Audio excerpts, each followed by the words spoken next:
Are you struggling to find a job despite booming job market statistics? You're not alone. There's 3.9% unemployment, which doesn't seem like a lot, but it feels like it's really hard to find a job. Why is that? My name is Jason Roberts. I'm a recruiter. I've been a recruiter for 25 years. I think I can help you crack the code on why that is.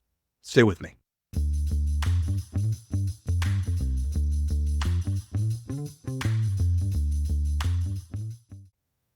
Before we get started, I'd like to ask you a favor. YouTube loves interaction, and you can interact by giving me a thumbs up, commenting on this, and subscribing. I would love to see you subscribe. We have a great community sharing comments, quick wins, struggles that they're having. Lots of people are interacting in the comment sections of these videos. Please join the conversation. I would love to have you there. So here's where the job market is. Job openings declined last month to 8.5 million at the end of March, and that's significantly lower than we've seen. Demand for workers has continued to cool. Hiring slowed slightly. There's also a reduction in quits. So people quitting is continuing to decrease. At the same time, our unemployment rate has only ticked up slightly. We went from 3.7% to 3.9% unemployment. These numbers don't seem to go together. It doesn't seem like the numbers that we're getting reported by our Bureau of Labor and Statistics in the United States are in alignment with the reality that we have, that there is a very cool, log-jammed job market. Let's look into a little more detailed data to understand exactly what's happening and ignore this thing, this giant pile of refuse that we call the unemployment rate. And we'll look at the actual data, look a little bit deeper, and understand exactly why this is. First thing, let's talk about job postings. Indeed does a really good job of giving us job posting data. One of the things that they've done is that they have they've put their charts out there online. If you want to go see those, you can see them at hiringlabs.org. But what they show is a steep decline starting in May of 2022, where we saw a peak of our hiring and open jobs in May of 22. It's been a decline ever since. We are nearing the pre-pandemic levels that we were at before, but we're only 14% above where we were at pre-pandemic levels, and that chart is right up here for you to see. Next, let's talk about where we were versus a month ago. We're still down. We're down 2% from even a month ago, and down even more from where we were, say, the beginning of the year, coming into the year at January. We're down about 5% in total jobs that are available.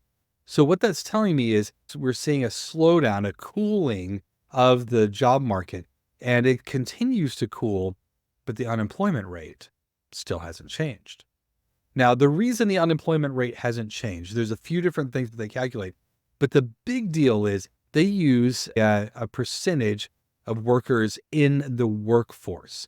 Now, in the workforce is a little bit dodgy. There are also workers that fit into other categories. Some of those other categories include disenchanted workers, people who have given up on looking for a job, people who aren't searching are not considered unemployed, people who are marginally attached, meaning they're part-time workers, and they are only marginally attached to the workforce, meaning they still are looking for a job, but they're not considered unemployed at this time. So they're marginally attached workers as well. The actual unemployment rate is over 20%.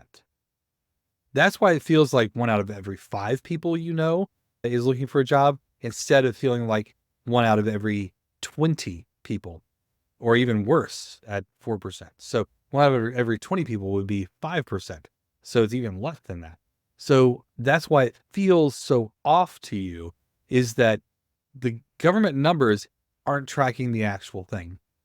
So how do we know exactly what's happening? I would look at the number of jobs that are available, open jobs, which we've seen in a decline, which feels a little more in alignment with what we see every day.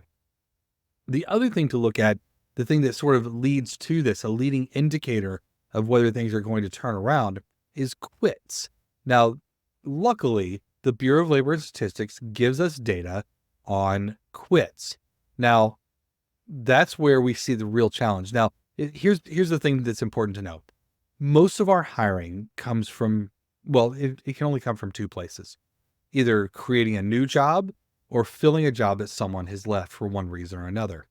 Now, filling a new job is pretty small. The only time you have jobs that are brand new from growth in the economy as a whole is when we're expanding, and we're doing that in alignment with the GDP. Now, GDP is never a giant number. It's certainly never above 10%, but it's usually 3, 5%, something in that range. That's all the growth that we're normally seeing, is that sort of increase, 3 to 5%. Now, most of the jobs that we see are churn, people who leave jobs, and those jobs are open for us to fill. So what's important for us to look at is the quits rate. How many people are quitting jobs? Are there more or are they fewer? And then how many people are laying off? That's also an indicator of we have fewer jobs, and a lot of layoffs get backfilled. So when you're wanting to get a feel for what the economy is doing, you can look at layoffs and quits, and that's the people who are leaving jobs. Quits are really a big deal because those are the jobs that are ultimately going to be reopened. Right now, the quits rate is below where we were in 2019. So we are about 1 or 2% below 2019 levels.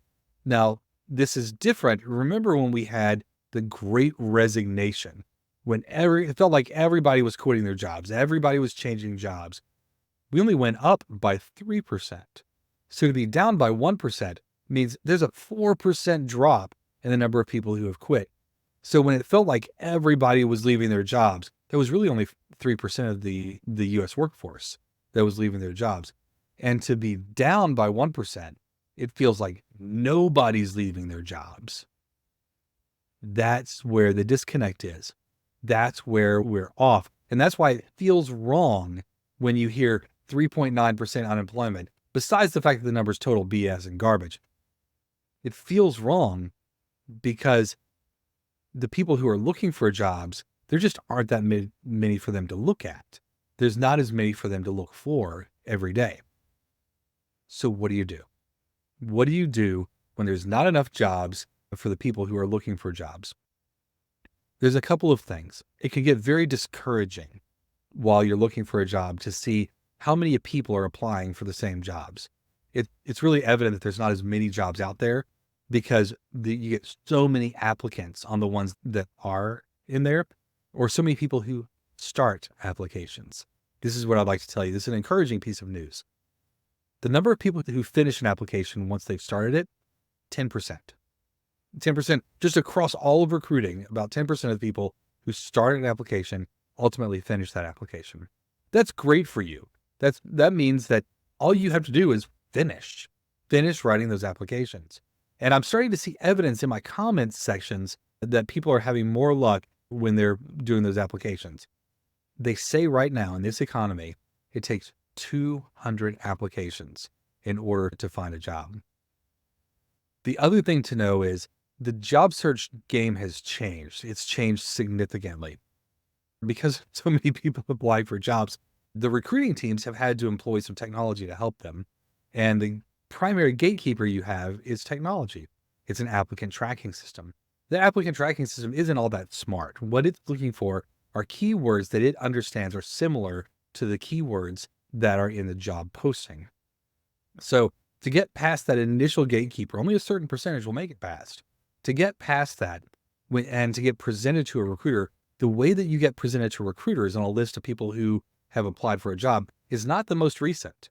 It's the person who is the most relevant to the job, or to their search.